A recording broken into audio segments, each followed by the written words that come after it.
Good morning, friends. I usually think about what I'm going to talk about on these morning lives, either the night before or when I wake up and get down to my office here. And this morning was no exception, but I'm super excited about what I found to share with you this morning. I sometimes look over here to my office bookshelf, my good friends, my books that I've read over the course of my life, but for some inspiration or a thought. But there's also a good set of journals on that shelf. And as I looked over at the shelf, this beauty was like sticking out and didn't get shelved well. And so it was sticking out about a good inch and a half or so from the other book. So it caught my attention, and I'm so glad that it did. It is called A Father's Heritage. And it says, Your life story in your own words, a lasting legacy for your children. Let me tell you what is in here and what we're going to have fun talking about today. My mother, first, let me back up. My mother, my exceptional, wonderful, amazing mother, is a tremendous journal writer and writer in general. And she has kept journals over the course of the history of her life, and I now have the gift of having all of those beautiful words, all of her life experiences, her ups and downs, her trials, her successes, her deepest thoughts, her spiritual thinking, her testimony. They are mine, all mine. And I treasure them. I love them.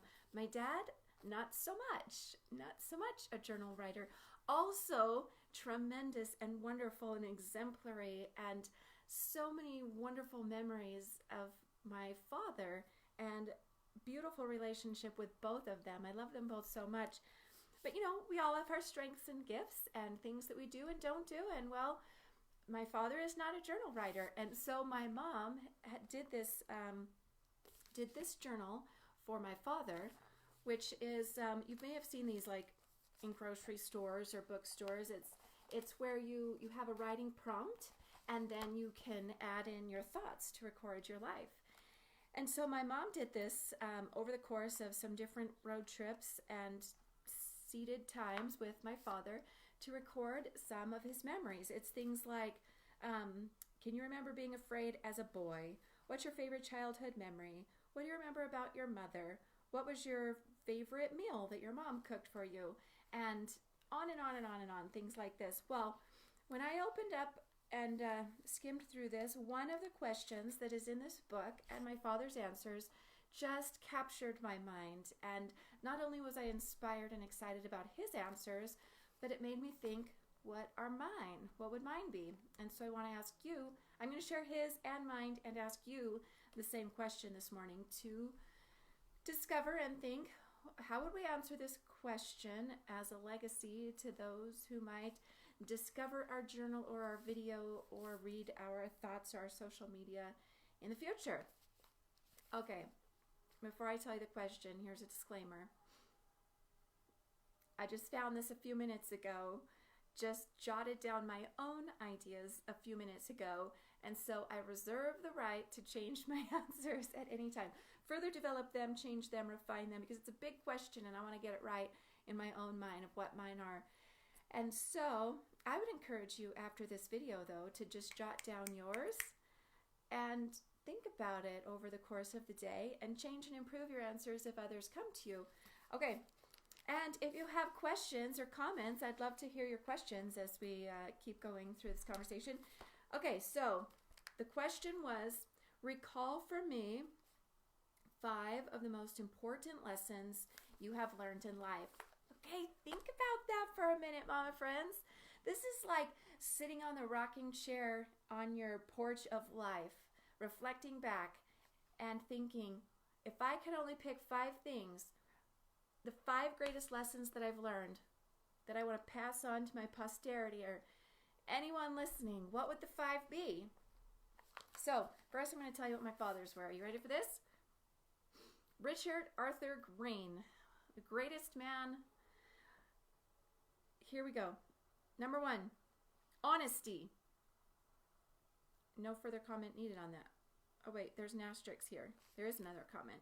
There's an asterisk off to the side. It says, if a man isn't honest, regardless of education or skill or job status in life, he amounts to nothing if not honest.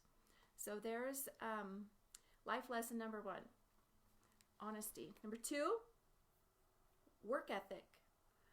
I love what he said next about work ethic.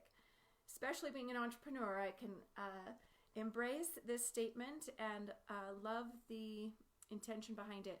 Work ethics number 2, and he says, labor always, give more than you are receiving in pay. If your boss gives you a raise, give him a raise. You know what that just made me think of? Because I do have a boss now, I guess, sort of, that I have investment with Momney. My investors, my board, I suppose, are my bosses. But I've been an entrepreneur for 2 years, not 2 years, 20 years. 2 years with Momney, about 20 years in life in general. And as an entrepreneur, you know, you don't really have a boss. Nobody's giving you a raise. But what came to my mind as I read that, if your boss gives you a raise, give him a raise. Labor always, more than what you're receiving in pay. It made me think, you know, I think that God is my ultimate boss, and he's constantly giving me raises in my life. He's raising my standard of living. He's raising my joy. He's raising my life experiences. And recently I've had some experiences from him that are once again raising me up to new levels and inviting me to new challenges and creating new opportunity for me in my life. And it's like a boss giving me a raise. And so I should give him a raise. I'm going to think about that and what that means for me. Okay, number 3. Live the word of wisdom. In my youth, I had close calls by not obeying this principle, and now I obey. So I'm going to have to ask my father what that means. I don't know what his experiences were. The word of wisdom is a part of our faith as members of the Church of Jesus Christ of Latter-day Saints, which encourages us to care for our bodies, to not partake of alcohol or drugs, any harmful substances, to eat well, rest well, and in general, to care for our bodies. So I'm going to have to ask Dad what the close calls were early on in his life. I do remember the stories, though, growing up of him and my mom were both converted to our faith as adults. And so it was a struggle for them to convert to these new principles of health. So that was his 3rd one. 4, study hard. Study hard at school or any type of educational training. In my younger years, I didn't apply myself like I should have. In college years, I did. So, education, quality of education. Okay, so there's supposed to be 5, but my dad actually gave 7. The next 2 are just jokes. He's kind of a jokester, and then he leaves us with a serious one. So his 2 jokes he threw in here, I guess he couldn't think about what are his 5 life lessons without throwing in a few joke teasers. So I'm going to share them with you because they're just part of what I discovered this morning, and it is so my dad.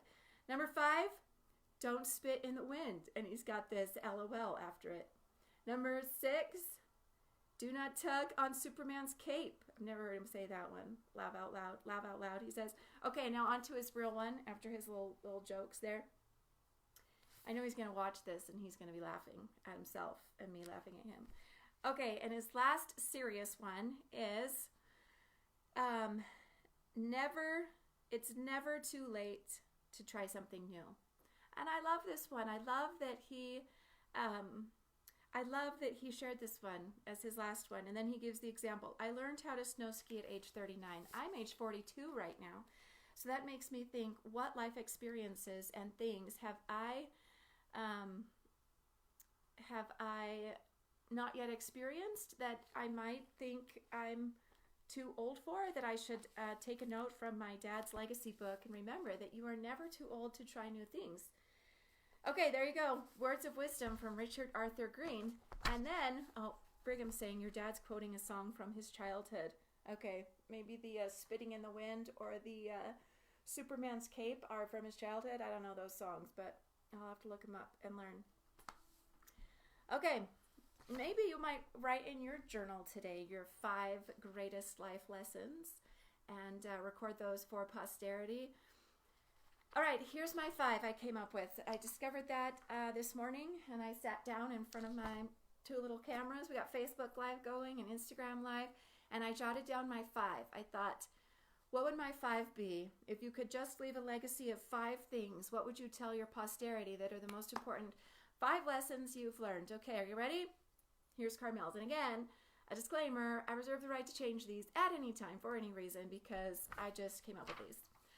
Number 1, power thoughts equals a power life.